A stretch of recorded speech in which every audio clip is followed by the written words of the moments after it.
आज लंगरौज पीएस में credible information में 92 पिलर के पास 2 होटल है।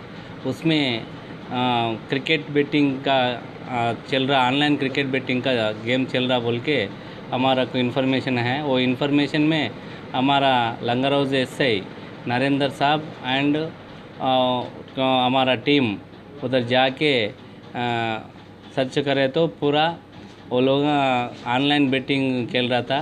वो इन्फॉर्मेशन साहब लोगों की बोल के वो लोगों से cell phones 5 cell phone 32,000 cash and वो ऑनलाइन गेमिंग खेलने के पूरा बुक्स वगैरह है तो वो पूरा लेके आके वो सीज़ करे। वो लोगों के ऊपर केस डाल के रिमांड भेजने के हैं। कितने मेंबर्स हैं सब? और पूरा उसमें 3 मेंबर्स हैं। और कौन से मैच पे लगाए थे लोग? वो लोग क्वालिफायर्स 1 मुंबई वर्सेस चेन्नई के गेम के लिए वो लोग उसमें होटल में बैठे हुए हैं। वो गेम खेलने के ऑनलाइन गेम के लिए वो लोग बैठे के रहने वाले हैं लोग या? ये लोग अपना गुडमलकापुर कारवान का रहने वाला है। ये लोग इधर आए तो कोई भी नहीं देखते बोल के इधर नया होटल खोले वो 2 होटल में वो लोग खेलने के बैठे हुए हैं।